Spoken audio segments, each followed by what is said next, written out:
20º dia. Gênesis 39.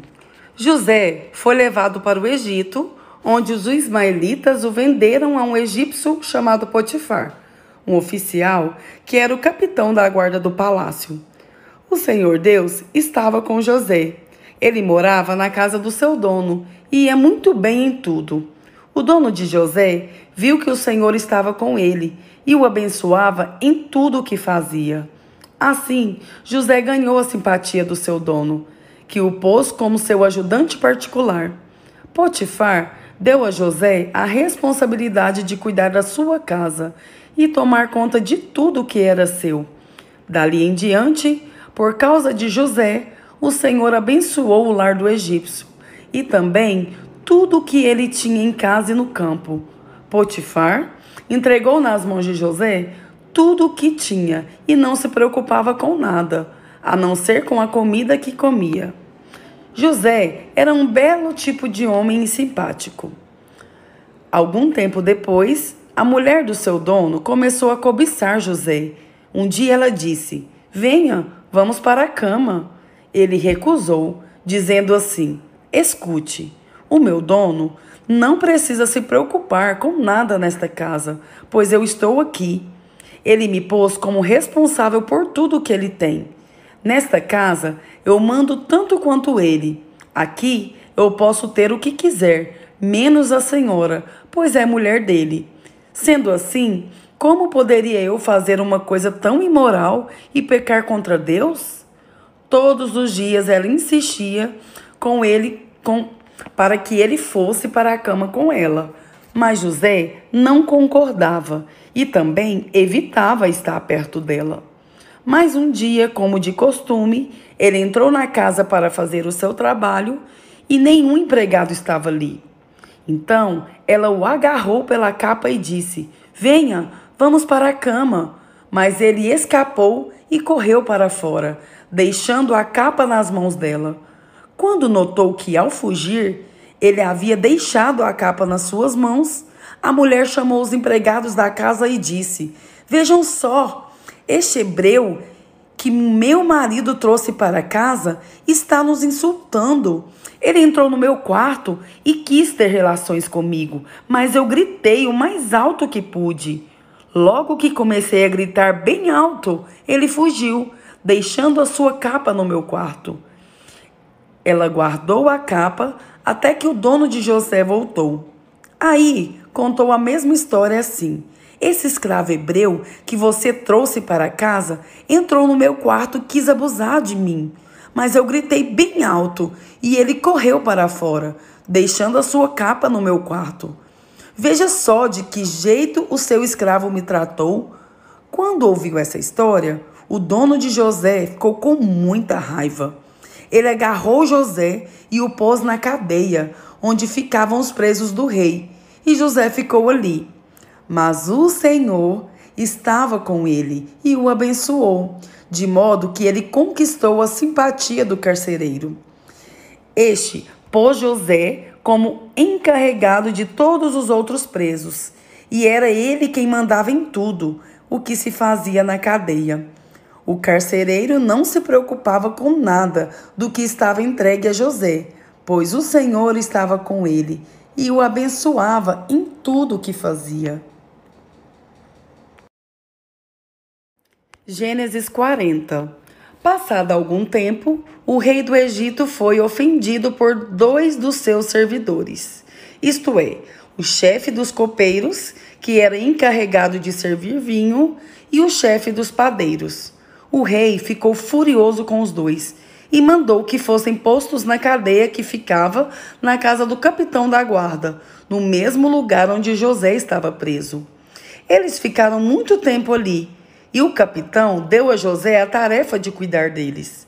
Certa noite, ali na cadeia, o copeiro e o padeiro tiveram um sonho, cada um. E cada sonho queria dizer alguma coisa. Quando José veio vê-los de manhã, notou que estavam preocupados.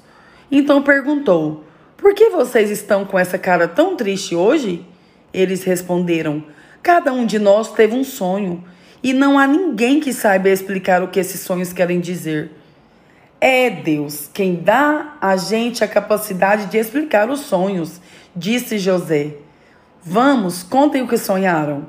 Então, o chefe dos copeiros contou seu sonho. Ele disse: sonhei que na minha frente havia uma parreira que tinha 3 galhos.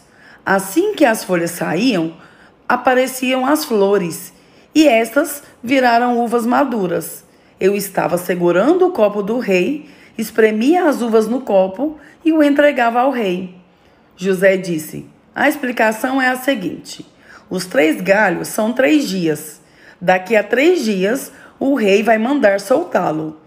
Você vai voltar ao seu trabalho e servirá vinho ao rei, como fazia antes.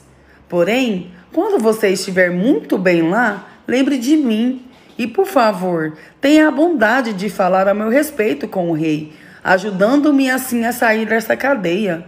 A verdade é que foi à força que me tiraram da terra dos hebreus e me trouxeram para o Egito. E mesmo aqui no Egito, não fiz nada para vir para a cadeia. Quando o chefe dos padeiros viu que a explicação era boa, disse: eu também tive um sonho. Sonhei que estava carregando na cabeça 3 cestos de pão. No cesto de cima havia todo tipo de comidas assadas que os padeiros fazem para o rei. E as aves vinham e comiam dessas comidas. José explicou assim: o seu sonho quer dizer isto: os 3 cestos são 3 dias. Daqui a 3 dias, o rei vai soltá-lo e vai mandar cortar a sua cabeça. Depois, o seu corpo será pendurado num poste de madeira e as aves comerão a sua carne. 3 dias depois, o rei comemorou seu aniversário, oferecendo um banquete a todos os seus funcionários. Ele mandou soltar o chefe dos copeiros e o chefe dos padeiros e deu ordem para que viessem ao banquete. E aconteceu exatamente o que José tinha dito. O rei fez com que o copeiro voltasse ao seu antigo trabalho de servir vinho ao rei e mandou que o padeiro fosse executado. Porém, o chefe dos copeiros não lembrou de José, esqueceu dele completamente. Mateus 4. Então, o Espírito Santo levou Jesus ao deserto para ser tentado pelo diabo. E depois de passar 40 dias e 40 noites sem comer, Jesus estava com fome. Então, o diabo chegou perto dele e disse: se você é filho de Deus, mande que essas pedras virem pão. Jesus respondeu: as Escrituras Sagradas afirmam: o ser humano não vive só de pão, mas vive de tudo o que Deus diz. Em seguida, o diabo levou Jesus até Jerusalém, a cidade santa, e o colocou no lugar mais alto do templo. Então disse: se você é o filho de Deus, jogue-se daqui, pois as Escrituras Sagradas afirmam: Deus mandará que os seus anjos cuidem de você. Eles vão segurá-lo com as suas mãos, para que nem mesmo seus pés sejam feridos nas pedras. Jesus respondeu: mas as Escrituras Sagradas também dizem: não ponha à prova o Senhor seu Deus. Depois, o diabo levou Jesus para um monte muito alto, mostrou-lhe todos os reinos do mundo e as suas grandezas, e disse: eu lhe darei tudo isso, se você se ajoelhar e me adorar. Jesus respondeu: vá embora, Satanás. As Escrituras Sagradas afirmam: adore o Senhor seu Deus e sirva somente a Ele. Então, o diabo foi embora, e vieram anjos e cuidaram de Jesus. Quando Jesus soube que João tinha sido preso, foi para a região da Galileia. Não ficou em Nazaré, mas foi morar na cidade de Cafarnaum, na beira do lago da Galileia, nas regiões de Zebulon e Naftali. Isso aconteceu para se cumprir o que o profeta Isaías tinha dito: terra de Zebulon e terra de Naftali, na direção do mar, do outro lado do rio Jordão, Galileia, onde moram os pagãos. O povo que vive na escuridão verá uma forte luz, e a luz brilhará sobre os que vivem na região escura da morte. Daí em diante, Jesus começou a anunciar a sua mensagem. Ele dizia: Arrependam-se dos seus pecados, porque o reino do céu está perto. Jesus estava andando pela beira do lago da Galileia quando viu dois irmãos que eram pescadores, Simão, também chamado de Pedro, e André. Eles estavam no lago, pescando com redes. Jesus lhes disse: Venha comigo, que eu ensinarei vocês a pescar gente.